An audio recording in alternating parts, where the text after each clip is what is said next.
Air beriak, tanda tak dalam. Air tenang menghanyutkan. Izinkan saya ucapkan salam untuk para sahabat sekalian. Bismillahirrahmanirrahim. Assalamualaikum warahmatullahi wabarakatuh. Alhamdulillah. Wassalatu wassalamu ala rasulillah wa ala alihi wa sahbihi wa mawalah wa ba'du. Alhamdulillah, puji dan syukur marilah senantiasa kita panjatkan kehadirat Allah Subhanahu wa taala yang senantiasa melimpahkan rahmat dan nikmat-Nya kepada kita, terutama nikmat iman dan Islam dan nikmat kesehatan. Salawat beserta salam tak lupa marilah senantiasa kita hadiahkan kepada junjungan agung kita Nabi besar Muhammad sallallahu alaihi wasallam. Mudah-mudahan dengan senantiasa kita bersalawat kepadanya, kita akan mendapatkan syafaatnya di hari kiamat nanti. Amin. Allahumma amin. Sahabat kajian hadis yang berbahagia, pada kajian kita kali ini kita akan membahas tentang persaudaraan atau ukhuwah. Ukhuwah yang berasal dari kata akh dalam bahasa Arab, pada mulanya berarti persamaan dan keserasian dalam banyak hal. Karenanya persamaan dalam keturunan mengakibatkan persaudaraan. Persamaan dalam sifat-sifat juga mengakibatkan persaudaraan. Seperti di dalam Al-Quran, misalnya dalam surat Al-Isra ayat 27 yang berbunyi innal mubadzirina kanu ikhwana syayatin, bahwa orang-orang yang boros itu adalah saudaranya setan karena memiliki sifat-sifat atau persamaan dengan perilaku setan. Penggunaan kata ukhuwah dalam arti persamaan ini menurut Profesor Quraisy Shihab merujuk pada penggunaannya dalam Al-Quran maupun hadis. Maka ukhuwah yang berarti persaudaraan sekurang-kurangnya tercermin dalam 4 hal berikut. Yang pertama adalah ukhuwah fil ubudiyah, yaitu persaudaraan sesama hamba Allah Subhanahu wa taala, bahwa seluruh makhluk ciptaan Allah Subhanahu wa taala pada hakikatnya adalah bersaudara. Oleh karena itu, kita dituntut untuk menjalin persaudaraan dengan makhluk-makhluk Tuhan yang lainnya, apakah itu binatang, tumbuh-tumbuhan dan sebagainya. Oleh karena itu, kita tidak boleh berlaku sewenang-wenang kepada mereka sesama makhluk ciptaan Allah Subhanahu wa taala. Yang kedua adalah ukhuwah fil insaniyah, yaitu persaudaraan sesama manusia. Bahwa sebagaimana kita maklumi bahwa umat manusia pada dasarnya adalah berasal dari asal-usul yang sama, baik dari segi penciptaannya maupun dari segi keturunan, yaitu semuanya adalah keturunan dari Nabi Allah Adam alaihissalam. Oleh karena itu, seluruh umat manusia, apapun sukunya, apapun bangsanya, pada hakikatnya adalah bersaudara. Oleh karena itu, kita dituntut untuk menjalin persaudaraan sesama umat manusia, tidak memandang ras, suku, agama, dan lain sebagainya. Yang ketiga adalah al-ukhuwah fil wataniyah wan nasab, yaitu persaudaraan dalam keturunan dan kebangsaan. Sesama anak bangsa kita adalah bersaudara, karena pada hakikatnya kita berada pada rumpun atau keturunan yang sama. Oleh karena itu, sama anak bangsa, apapun sukunya, apapun agamanya, pada hakikatnya adalah bersaudara sebangsa dan setanah air Oleh karena itu kita dituntut untuk juga menjalin persaudaraan. Kemudian yang ketiga adalah al-ukhuwah al-islamiyah atau al-ukhuwah fi dinil Islam, yaitu persaudaraan antar sesama umat Islam atau persaudaraan sesama kaum muslimin. Artinya bahwa kita sesama umat Islam, walaupun berbeda kebangsaan, berbeda warga negara dan sebagainya, tetapi kita dipersatukan dengan agama Islam. Oleh karena itu seluruh kaum muslimin adalah pada hakikatnya bersaudara. Oleh karena itu dalam kajian kita kali ini secara khusus kita akan membicarakan tentang persaudaraan yang keempat, yaitu persaudaraan antar sesama muslim, atau dengan istilah lain adalah ukhuwah Islamiyah. Dalam hal ini ada 3 hadis yang akan kita bahas. Hadis yang pertama adalah hadis yang bersumber dari Abdullah bin Umar dan ditakhrij oleh Imam Al-Bukhari, yaitu hadis yang berbunyi Bismillahirrahmanirrahim. Hadis Abdullah bin Umar radhiyallahu anhuma. Hadis dari Abdullah bin Umar, semoga Allah meridhoi keduanya. Anna Rasulullah sallallahu alaihi wasallam qala, bahwasanya Rasulullah sallallahu alaihi wasallam bersabda, al-muslimu akhul muslim. Seorang muslim adalah saudara bagi muslim yang lain.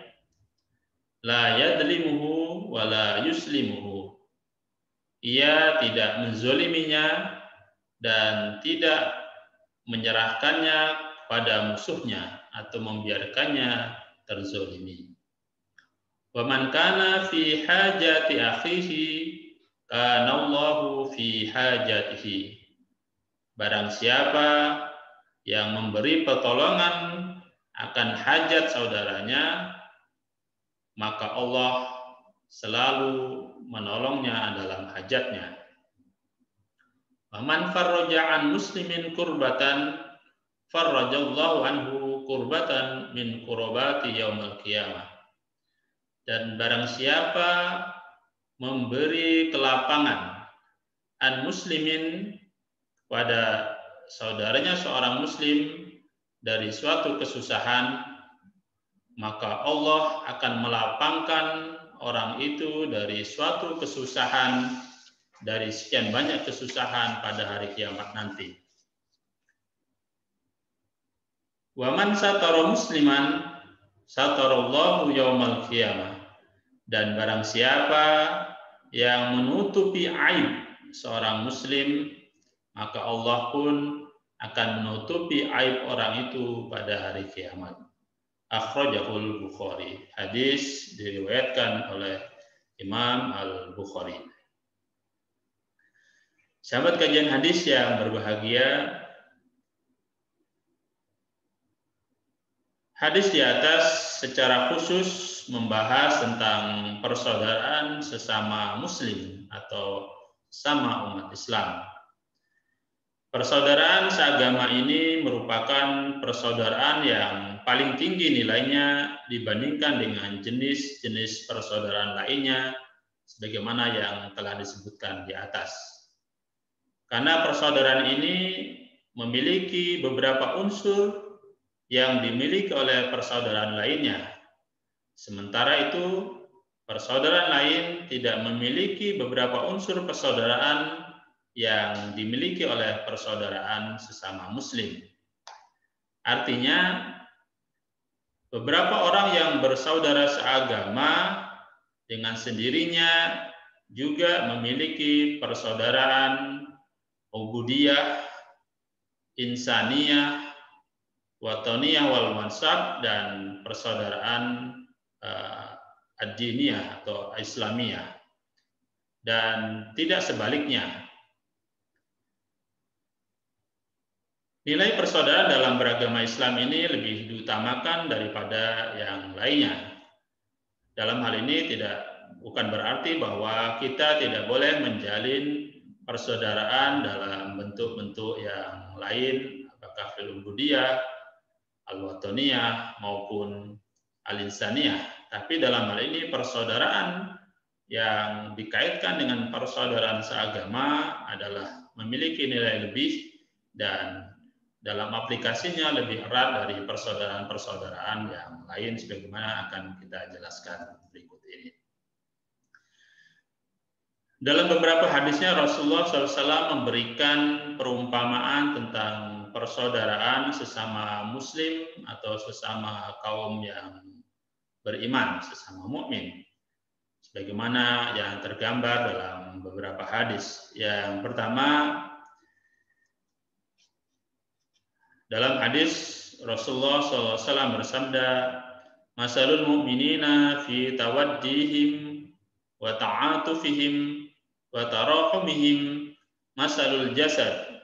Idza ishtaka minhu 'udwan tada'a sa'irul jasadi bis-sahri wal humma."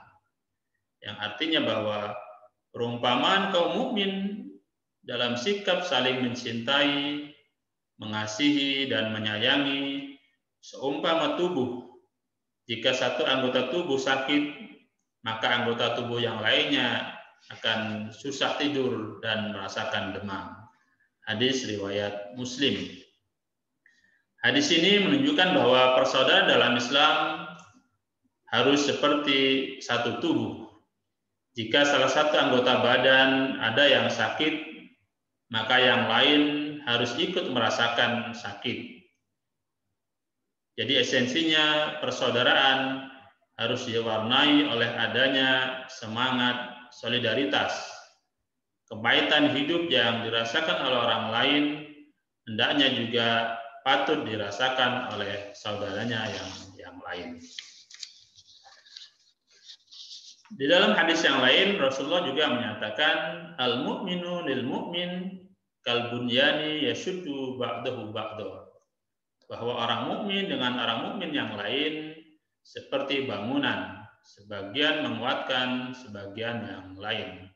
Hadis riwayat Muslim.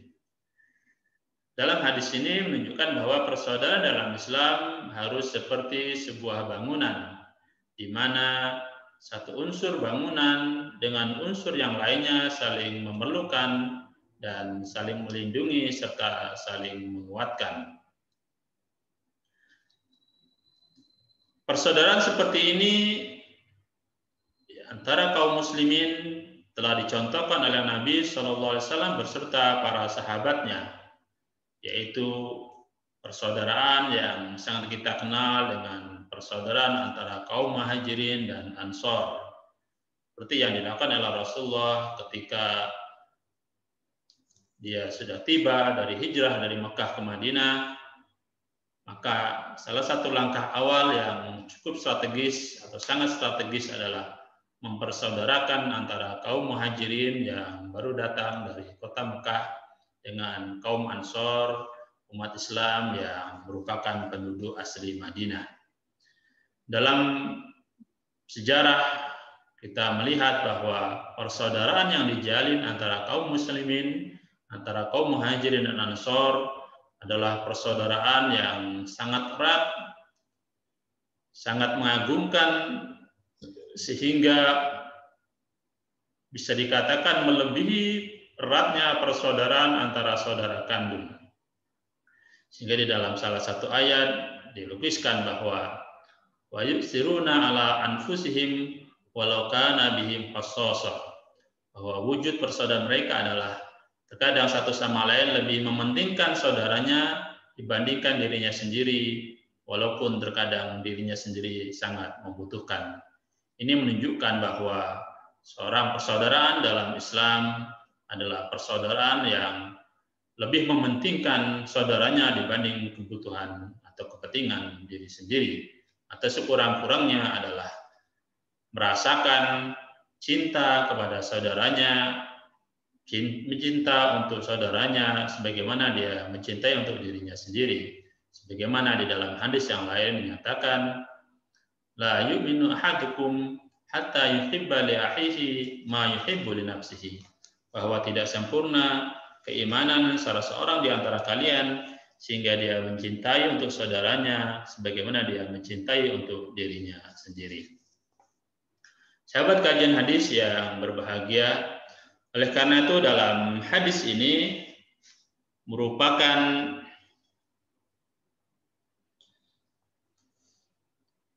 cara Rasulullah atau bimbingan Rasulullah untuk mewujudkan dan memelihara persaudaraan sesama muslim, di mana kalau kita lihat di dalam hadis ini setidaknya ada 5 hal yang harus kita lakukan agar terjalin persaudaraan yang erat antara sesama kaum muslimin. Yang pertama adalah la yudlimuhu, tidak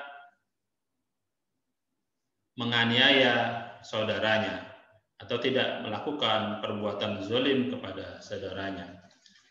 Sebagai wujud bahwa seorang muslim adalah saudara muslim yang lainnya adalah tidak menganiaya dan tidak berlaku zalim kepada saudaranya.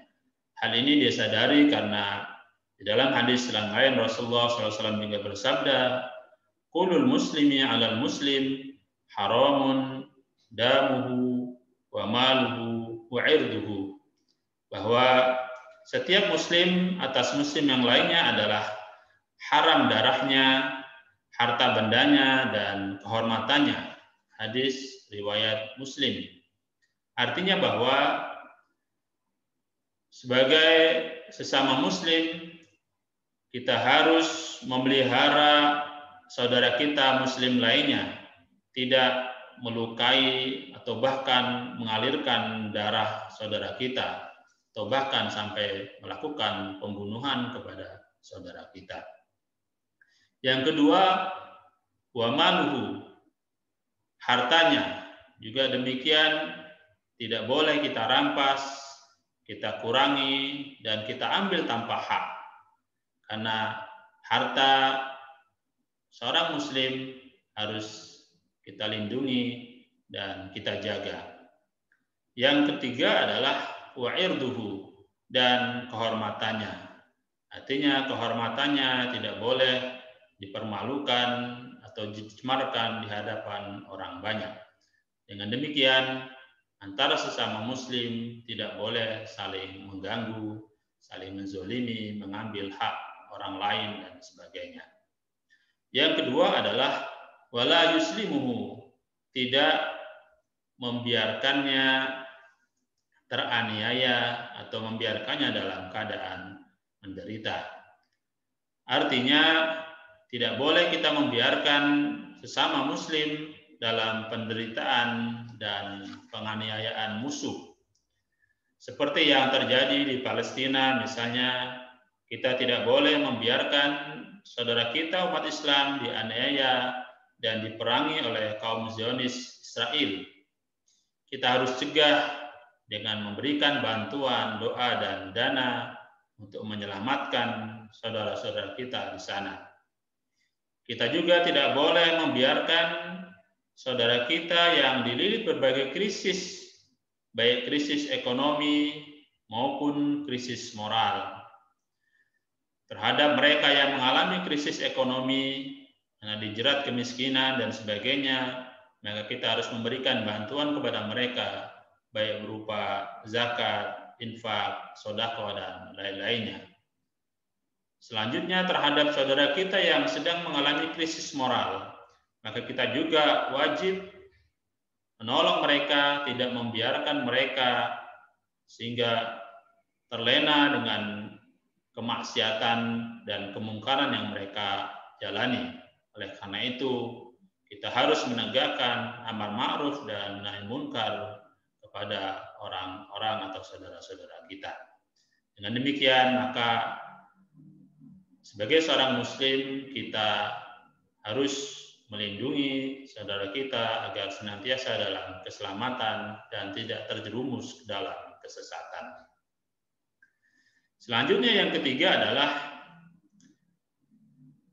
memberikan bantuan kepada saudara kita.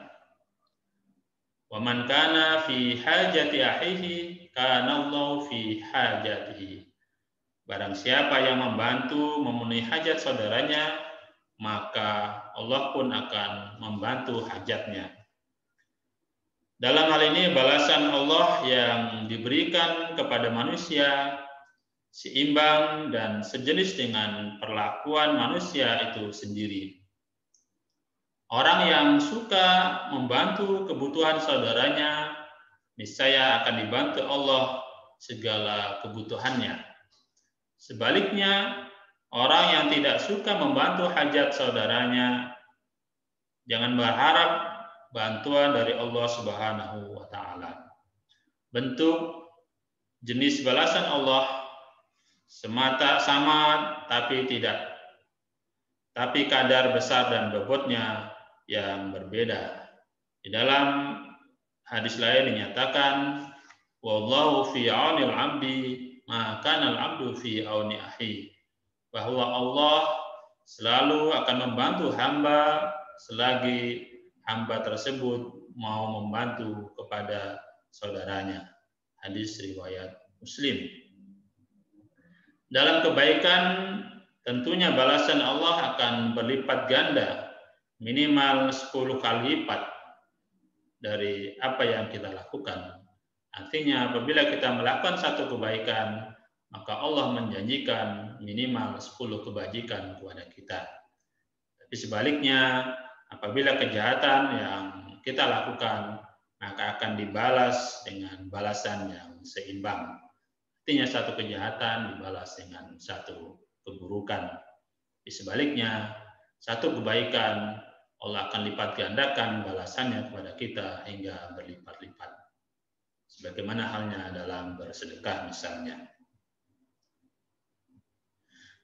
Selanjutnya dalam hal ini perlu kita sadari bahwa bantuan yang diberikan Allah kepada orang yang sering membantu saudaranya ada dua macam balasan, yakni balasan di dunia dan balasan di akhirat.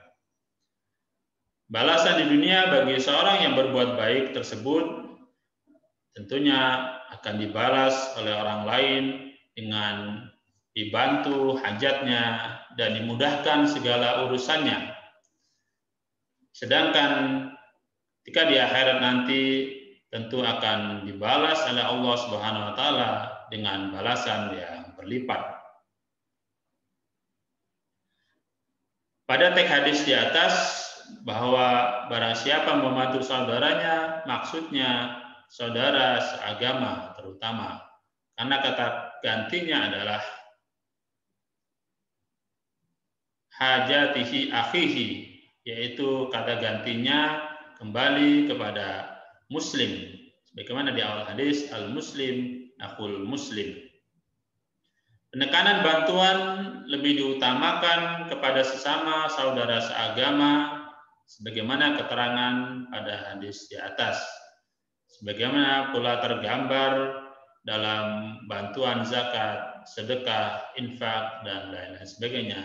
Hendaklah kita mulai dari orang-orang yang terdekat dengan kita, baik dekat secara nasab, secara kekeluargaan, maupun dekat secara agama. Artinya kita diutamakan untuk membantu saudara kita sesama muslim, baru selanjutnya kepada orang-orang lain yang di luar Islam. Adapun yang keempat adalah waman faraja an muslimin kurbatan.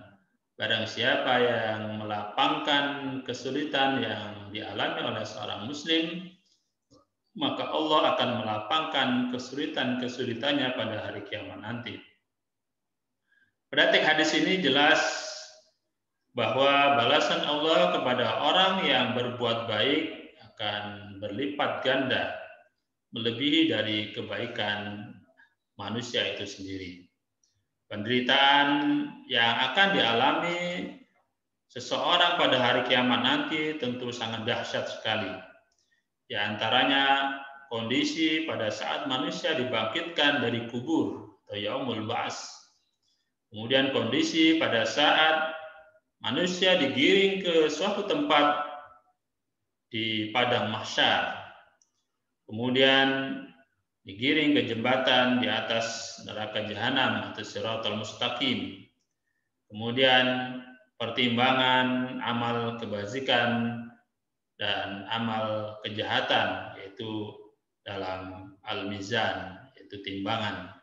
Kemudian yang terakhir adalah perhitungan amal atau al-hisab.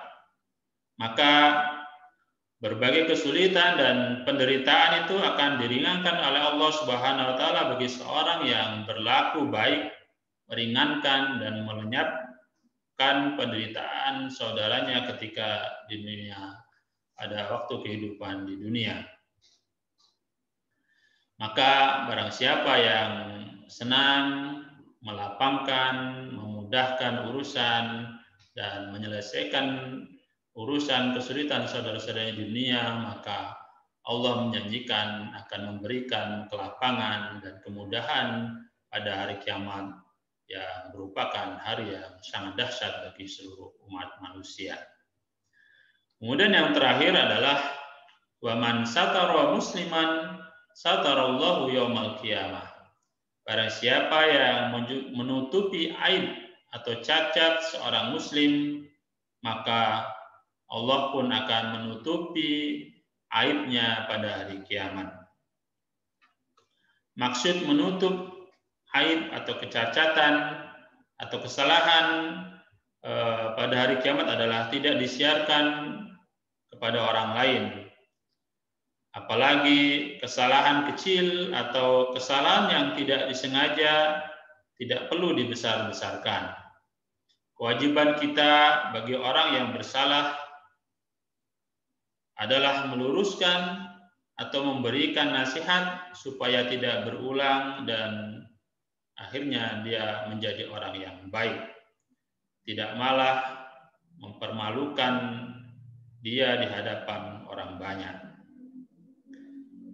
Penyiaran kekurangan atau kesalahan seseorang tidak akan menjadi terapi yang dapat menyembuhkan, bahkan justru seringkali membuat yang bersangkutan tersinggung dan sengaja berbuat jahat yang sama sebagai bentuk perlawanan. Dalam hal ini bahwa balasan orang yang menutup kekurangan dan kesalahan saudaranya adalah ditutup kekurangan dan kesalahannya pada hari kiamat nanti. Balasan Allah di sini sejenis perbuatan manusia sebagaimana di atas. Maka Allah pun akan menutup kesalahannya. Paling tidak ada dua hal. Yang pertama adalah diampuni dosanya dan tidak diminta pertanggungjawaban atas kesalahan yang dia lakukannya sebagai balasan terhadap dia menutupi aib saudaranya. Yang kedua, bisa jadi diminta pertanggungjawaban oleh Allah Subhanahu wa taala tetapi tidak diperlihatkan kepada orang lain dan kemudian Allah memberikan pengampunan kepadanya. Maka alangkah besar manfaat seseorang yang berakhlak mulia, yakni berpura-pura tidak tahu atas kesalahan orang lain, apalagi memberi pengampunan terhadap kesalahannya. Karena besok di akhirat tidak akan dilupakan oleh Allah Subhanahu wa taala, balasannya adalah diampuni segala kesalahan dan tidak diperlihatkan kepada orang lain. Sebaliknya, orang yang suka menyiarkan atau menyebarkan aib dan kesalahan orang lain akan dibalas oleh Allah dengan siksaannya yang pedih. Sebagaimana firman Allah Subhanahu wa taala dalam surat An-Nur ayat 19 yang berbunyi, A'udzu billahi minasyaitonir rajim. Innal ladzina yuhibbuna an tashi'al fahishatu fil ladzina amanu lahum 'adzabun alim fid dunya wal akhirah wallahu ya'lamu wa antum la ta'lamun. Sesungguhnya orang-orang yang ingin agar berita perbuatan yang amat keji itu tersiar di kalangan orang-orang yang beriman, bagi mereka adalah azab yang pedih di dunia dan di akhirat. Dan Allah mengetahui sedang kamu tidak mengetahui.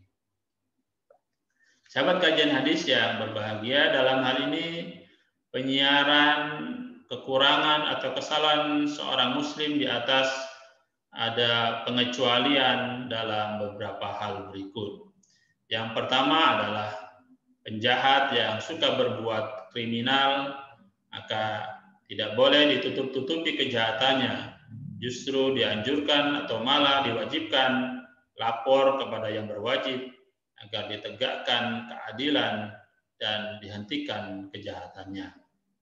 Yang kedua, para saksi dalam pengadilan maka harus dapat memberikan keterangan yang sebenarnya yang terkait dengan terdakwa. Tidak boleh ada yang ditutup-tutupi. Yang ketiga adalah orang yang diberi amanah memelihara, merawat, mengawas, atau mendidik anak. Harus dapat memberi keterangan yang sebenarnya dalam rangka meningkatkan kualitas tanggung jawabnya. Yang keempat adalah terkait dengan periwayatan hadis. Maka dalam rangka menerangkan para perawi yang tidak adil, tidak dapat memelihara ajaran agama, kurang dapat dipercaya dalam kecerdasan dan daya ingatnya atau keterbitannya, maka dalam hal itu diperbolehkan untuk menjelaskan tentang kekurangan yang dimiliki oleh si periwayat hadis dalam rangka untuk menjaga kemurnian dan kesahihan hadis yang diriwayatkannya. Demikianlah beberapa hal kondisi yang diperbolehkan kita membuka aib yang pada asalnya adalah dilarang dan tidak termasuk pada hal yang terlarang, tapi malah justru merupakan kewajiban dalam rangka untuk nasihat dan untuk melindungi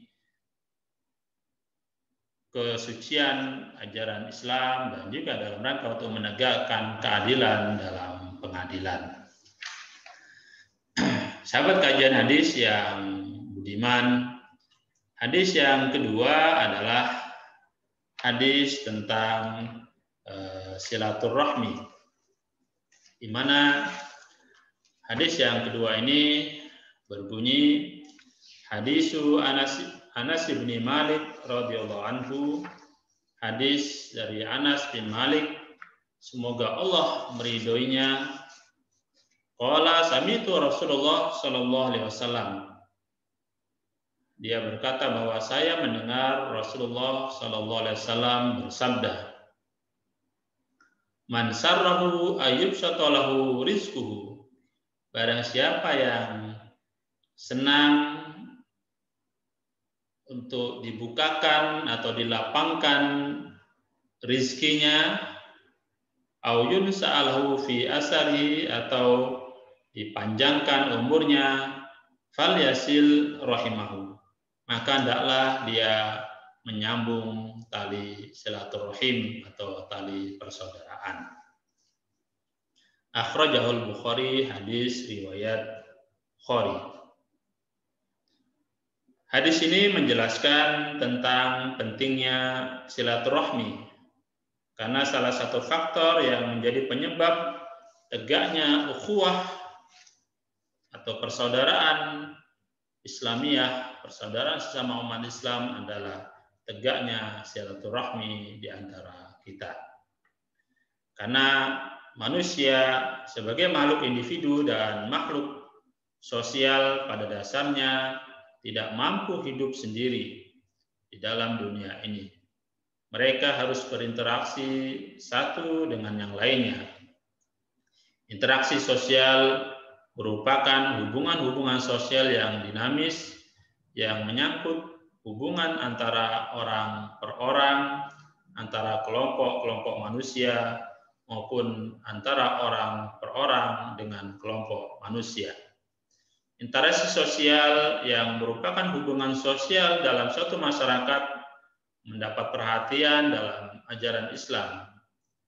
Interaksi sosial tersebut dalam Islam dikenal dengan silaturahmi atau silaturahim, di mana istilah ini berasal dari kata silah yang artinya hubungan atau menghubungkan, kemudian ar-rahim yang jamaknya Ar-riham berarti rahim atau peranakan, perempuan atau kerabat. Asal katanya adalah ar-rahmah atau kasih sayang. Kata ini digunakan untuk menyebut rahim atau kerabat karena dengan adanya hubungan rahim atau kekerabatan ini orang-orang berkasih sayang. Selain bermakna kasih sayang, kata ar-rahim juga mempunyai arti sebagai peranakan. Kita menyebutnya dengan rahim atau kekerabatan yang masih ada pertalian darah atau persaudaraan. Sehingga dengan begitu kata silaturahmi atau silaturahim dapat diartikan pula sebagai hubungan atau menghubungkan kekerabatan atau persaudaraan. Dari sini silaturahmi secara bahasa adalah hubungan kasih sayang dengan saudara dan kerabat yang masih ada hubungan darah atau senasab dengan kita. Di samping itu, pengertian silaturahmi dalam bahasa Indonesia memiliki pengertian yang lebih luas karena penggunaan istilah ini tidak hanya terbatas pada hubungan kasih sayang antara sesama karib kerabat yang ada hubungan darah, akan tetapi juga mencakup pengertian masyarakat yang lebih luas. Kemudian mengadakan silaturahmi dapat diaplikasikan dengan mendatangi famili atau teman atau sahabat dengan memberikan kebaikan baik berupa ucapan maupun perbuatan. Inti atau pokok kata silaturahmi adalah rahmat dan kasih sayang, menyambung kasih sayang dan menyambung persaudaraan. Bisa juga diartikan menyambung tali kekerabatan dan menyambung sanak famili. Hal ini tentunya sangat dianjurkan oleh agama Islam untuk keamanan dan ketentraman dalam pergaulan kehidupan masyarakat berbangsa dan bernegara. Dengan demikian dapat dinyatakan bahwa silaturahmi berarti mendekatkan diri kepada orang lain yang selama ini jauh dan menyambung kembali komunikasi setelah selama ini terputus dengan penuh kasih sayang di antara mereka. Sebagaimana di dalam hadis yang lain Rasulullah SAW bersabda, "Laisal wasilu bil mukafi," bahwa orang yang menyambung bukanlah orang yang membalas kebaikan orang akan tetapi walakin al-wasil alladzi idza qutiat rahimahu wasalaha. Tetapi ialah orang yang apabila hubungan kekerabatannya diputuskan, maka kemudian ia yang menyambungkannya kembali. Jadi kata silaturahmi sendiri kurang lebih berarti hubungan antar seseorang dengan penuh kelembutan dan kasih sayang. Bukan hanya kepada sanak saudara dan kerabat, tetapi silaturahmi juga dapat dijalin dengan siapa saja di antara sesama manusia, baik mereka yang seiman dengan kita maupun mereka yang tidak seiman, selama tidak memusuhi dan memerangi kita. Terkait dengan hadis ini bahwa dalam melakukan silaturahmi setidaknya ada dua manfaat yang dapat kita peroleh. Yang pertama adalah melapangkan rizki, yaitu ayyub satolahu rizkuhu, bahwa dengan silaturahmi akan bisa mendatangkan atau melapangkan rizki. Seorang yang banyak melakukan silaturahmi tentu akan memiliki banyak kenalan, banyak teman, dan banyak yang simpatik padanya karena semakin dekat hubungannya dengan orang yang selalu dijalin silaturahminya. Perangai yang baik itu tentu akan menumbuhkan kecintaan dan kasih sayang dari sesamanya yang kemudian termotivasi untuk menjadikan partner dalam bisnis dan persaudaraan. Salah satu bukti nyata dari akan mendatangkan rezeki adalah minimal ketika kita bersilaturahmi, berkunjung kepada sanak kerabat kita, setidaknya kita akan mendapatkan sajian, minuman, ataupun makanan yang disajikan oleh orang yang kita datangi. Itu rezeki dalam jangka pendek. Adapun dalam jangka panjang, dengan kita saling berkunjung, bersilaturahmi, memperluas jaringan, komunikasi, jaring dan sebagainya, maka akan memudahkan kita untuk mendapatkan rezeki-rezeki yang lainnya. Kemudian yang kedua, manfaat dari silaturahmi ini adalah wa ayyun sa'alahu fi asarihi, yaitu akan dipanjangkan umurnya. Dalam hal ini para ulama berbeda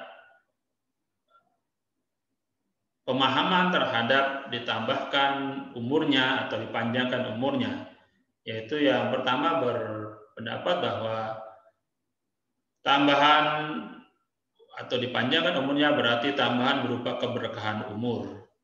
Artinya ciri seorang yang ditambahkan keberkahan umurnya ialah dengan banyaknya melakukan ketaatan dan menyibukkan diri dengan hal-hal yang bermanfaat baginya di akhirat. Artinya walaupun dia dianugerahi dengan umur yang pendek, tapi banyak karya dan banyak amal yang telah dia lakukan sehingga tak ubahnya ataupun bahkan mengalahkan orang yang hidupnya lebih panjang dari dia.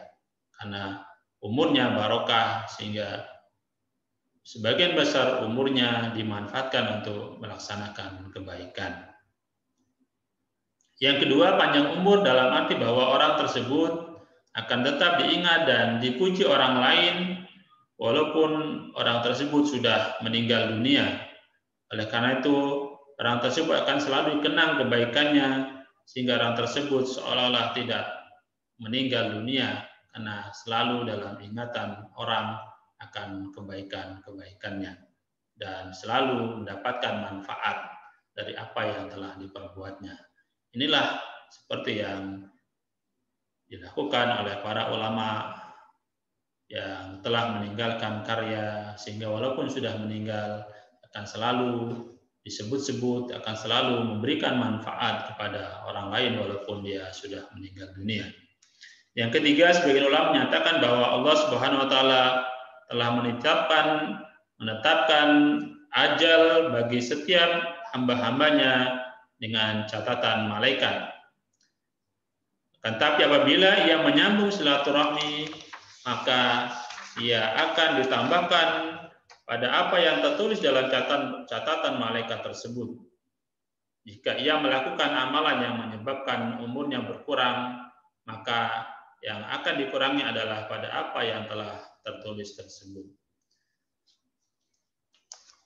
Maka dalam hal ini, terlepas dari perbedaan pendapat tersebut, kita dapat menghayati bahwa silaturahmi merupakan perbuatan yang dapat mendatangkan suasana damai dan sukacita bagi orang yang melakukannya.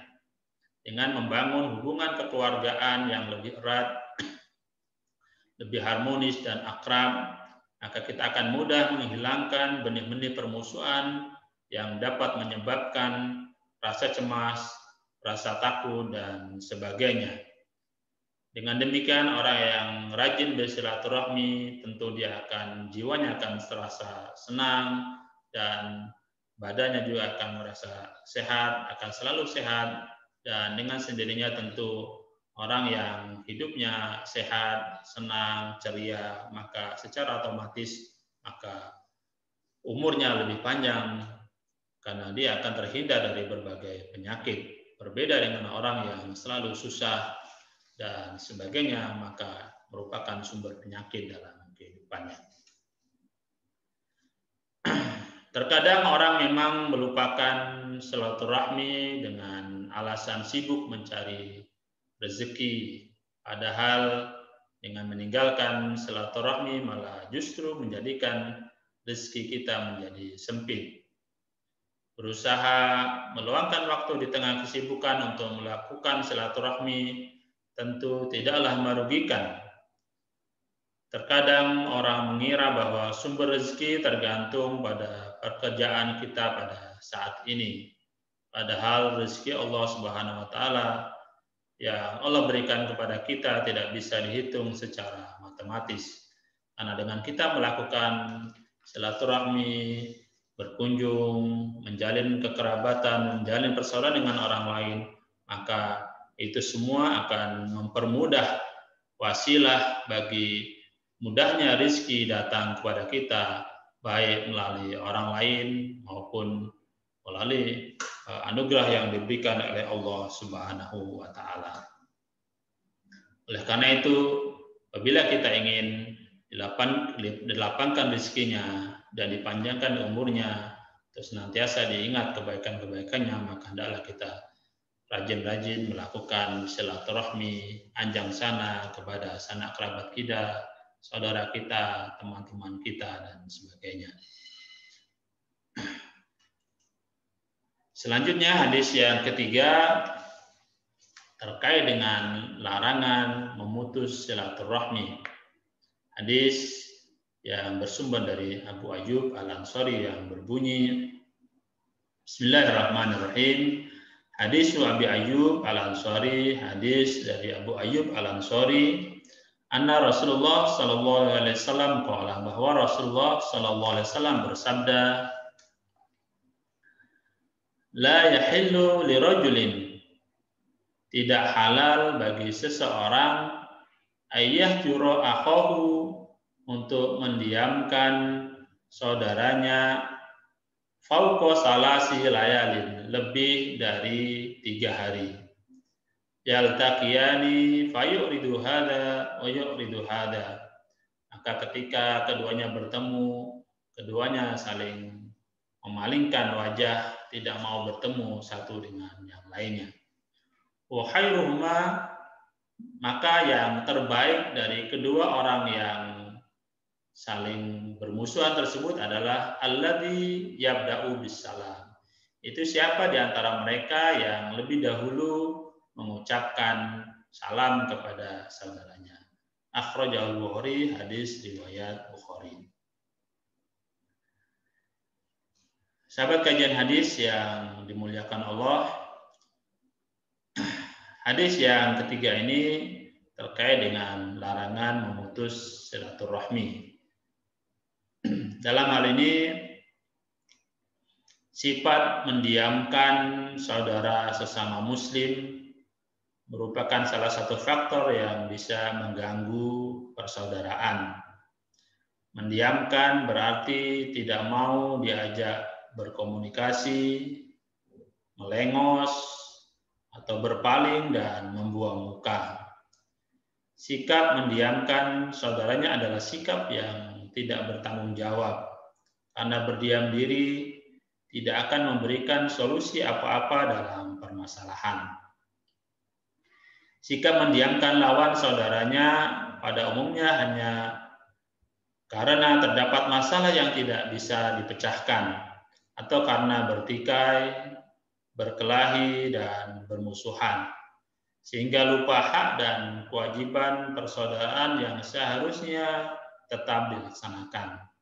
Bahkan saudaranya terkadang dianggap sebagai musuh. Maka sikap mendiamkan diri tidak memecahkan masalah, bahkan menyebabkan penyakit baru, yakni nyesek dalam hati dan tersiksa batin, baik terhadap diri yang bersangkutan ataupun terhadap orang lain yang menjadi lawan pertengkaran. Kecuali jika sikap mendiamkan ini mempunyai maksud tertentu dalam rangka pendidikan, seperti diamnya orang tua yang memberikan pelajaran kepada anak yang kurang ajar atau melakukan satu kesalahan, atau diamnya seorang guru terhadap anak muridnya yang melanggar, atau juga diamnya seorang suami terhadap istri yang melanggar kesepakatan. Maka mendiamkan seperti di atas itu diperbolehkan dalam rangka memberikan nasihat dan mendidik supaya ada perubahan yang lebih baik. Namun demikian, mendiamkan saudara kita seperti yang tercantum dalam hadis ini bahwa tidak boleh lebih dari 3 hari. Artinya bahwa hadis ini menyatakan dengan tegas, la yahillu, tidak halal, artinya haram hukumnya seseorang mendiamkan saudara muslim lebih dari 3 hari. Kesempatan yang diberikan bagi seseorang yang mendiamkan saudaranya hanya 3 hari.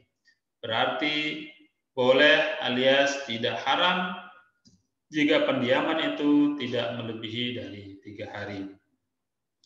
Batas, dalam hal ini batas maksimal 3 hari ini dirasa cukup bagi kedua belah pihak yang bertikai untuk mengadakan evaluasi dan introspeksi diri atas kekurangan dan kesalahan yang dilakukan masing-masing. Di samping itu, untuk mendinginkan suasana yang akan memanas jika dilanjutkan. Dalam suasana mendiamkan diri, masing-masing berpaling, tidak mau berkomunikasi, dan tidak mau diajak berbicara. Maka Nabi bersabda, yang terbaik di antara 2 orang yang tersebut yang dalam permusuhan atau pertikaian adalah siapa di antara keduanya yang terlebih dahulu memulai mengucapkan salam kepada saudaranya yang lain, yakni yang memulai mengajak berkomunikasi kembali. Maka pemberi salam sudah keluar dari dosa, dan sedangkan yang tidak mau menjawab salamnya masih dalam kurungan dosa. Oleh karena itu, dengan memulai mengucapkan salam, maka ada itikat baik untuk melakukan perdamaian. Karena salam itu sendiri merupakan ungkapan keselamatan, kedamaian, sehingga dengan mengucapkan salam kepada orang yang bermusuhan kepada kita, maka diharapkan akan terjadi perdamaian. Karena terkadang orang yang bermusuhan satu sama lain akan merasa gengsi, tidak mau mengakui kesalahannya. Dengan demikian, memberikan ucapan salam bukan berarti seorang tersebut telah kalah, tapi dialah yang lebih baik karena dia yang lebih dahulu untuk menyampaikan salam perdamaian sehingga tidak berlarut-larut permusuhan yang terjadi antara 2 orang yang bersahabat tersebut. Demikian sahabat kajian hadis yang berbahagia, dari uraian beberapa hadis terkait dengan persaudaraan dan silaturahmi, maka dapat diambil kesimpulan bahwa hadis-hadis tersebut di samping menegaskan terkait dengan ukhuwah Islamiyah atau persaudaraan sesama umat Islam, juga menerangkan faktor-faktor yang harus dilakukan untuk menunjang atau mewujudkan persaudaraan sesama kaum muslimin tersebut.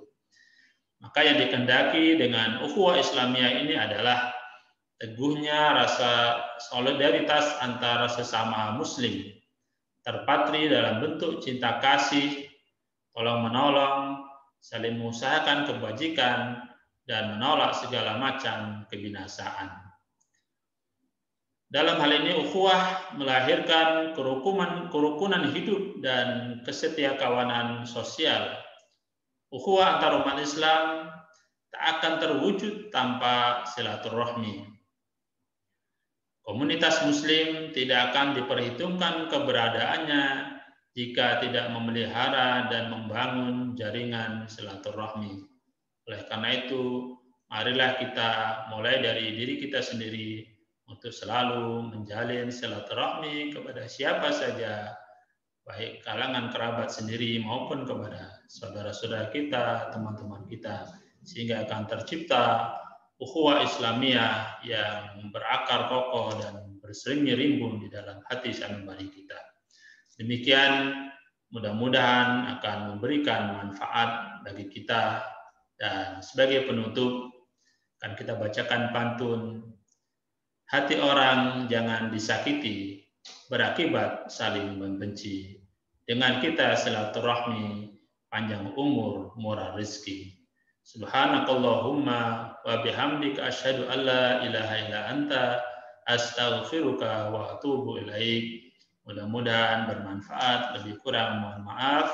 Wassalamualaikum warahmatullahi wabarakatuh.